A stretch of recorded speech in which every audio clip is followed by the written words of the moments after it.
Hello lovely people and welcome to Urban Stitches. Very quick how-to on how to start a pin stitch and finish a pin stitch and how to do some very basic blackwork stitches. Best way, I'm using 14 count here.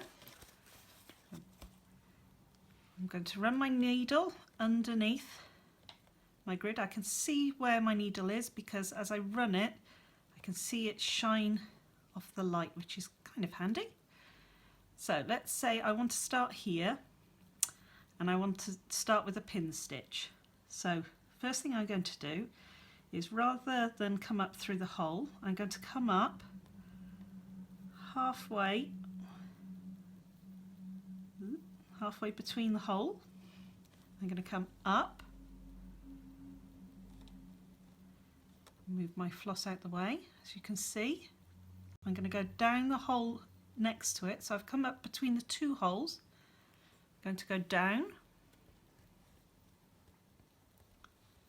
I'm not going to pull it too far because as I turn it over, I want a small tail. So hopefully you can see that. I only want a small tail, maybe about a couple of centimetres. So turn it back over, you have a very tiny stitch. Now I'm going to go back through the hole next to it. So as you can see, it's now underneath that small stitch. I'm going to come up. Don't pull too tight because it is really easy to pull that stitch out. Trust me, I've done it so many times. Then with my needle, I'm going to go down through that initial down hole.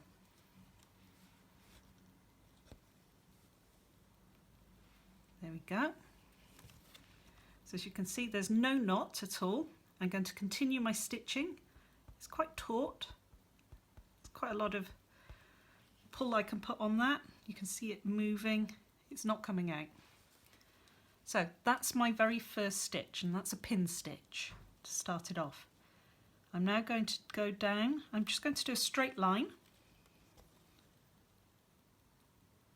Up and down. The way I do blackwork is I tend to do a back stitch. So as you can see, I'm almost looks like I'm skipping. If only I could find, there it is. So I'm skipping one stitch, I come up and I go back on myself and down. And again, up. I've skipped that hole and back in on myself. This is the most basic stitch. I'm just going to keep going in a straight line.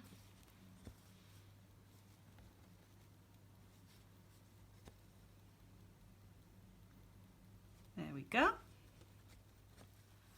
That is the basis of most blackwork.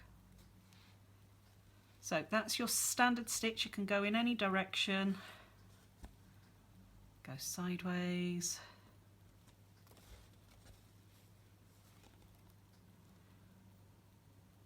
like so.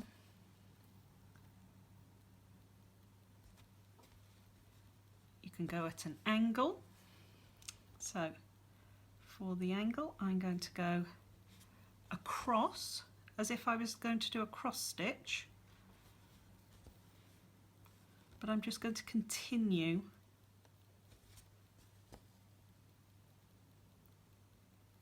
in one direction.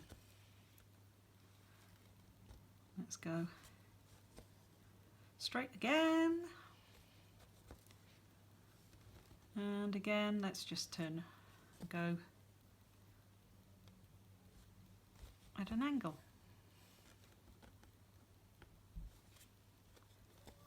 So those are the very basic stitches. From here then you can also do fractional stitches. So instead of following the holes, I'm going to do a fractional straight stitch. So as you can see, if I was going to go in a straight line, I would go up through that hole there. However, because I'm going to do a fractional, I'm going to go halfway through again, as we did with the pin stitch. Sometimes it takes a little bit of teasing. Helps if you stitch slowly as well. So here's a fractional straight stitch. And I'm going to go fractional. Let's see if we can find the right place. So there, I'm not going to go into this hole, I'm going to go fractional through the centre of the next one. And back in on that fractional. It's easier to re-find the hole once you've got a small fractional stitch in place. Just going to do a little bit of a zigzag, just so you can see the straight fractionals. So as you can see, sometimes they can almost get lost within the weave, especially if you're going up like that in between the weave. If that happens, you can always just add in another stitch over the top. It's just to go with what you feel. So I'm going to now take that into, we'll jump a little, just so I can show you how you can therefore then use this to make a small curve.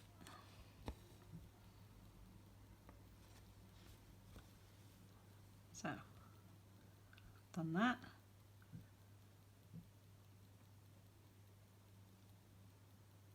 Going to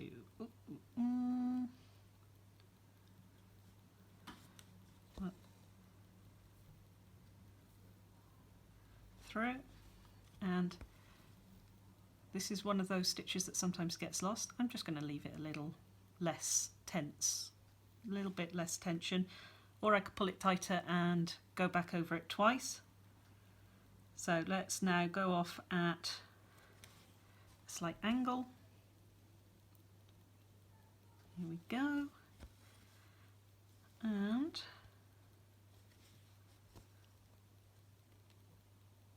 as you can see, hopefully, that gives a much nicer curve than this here, where we were just using standard angles. Now, with the standard angles as well, you wouldn't necessarily just go over straight across on a diagonal. You can also, to change the feel of it, and depending on the pattern, go across one but up two, and of course do the reverse. You can also, this can go as long as is needed.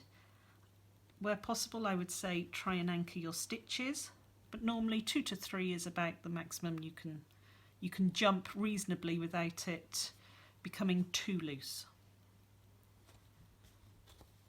So I'm now going to set this up to finish. So I'm going to finish on a pin stitch as well. So let's get a little straight stitch here. And whereas if I was going on to another stitch, I would now come up through this hole. Instead, I'm going to go up through the hole that I came through a moment ago. So almost stitching on top of itself. Just going to push that stitch slightly to one side, and it's really just one of those fractionals into it. So as you can see, that stitch is loose. I'm going in there, and then I'm going to pull it tight. And what will happen then is I can just shuffle that stitch over the top. That's it, finished. And there are our tails. Those can then be cut off, and you can keep going. Double running stitch. So as mentioned, I tend to use the back stitch. There is no reason that you cannot use multiple different types of stitches.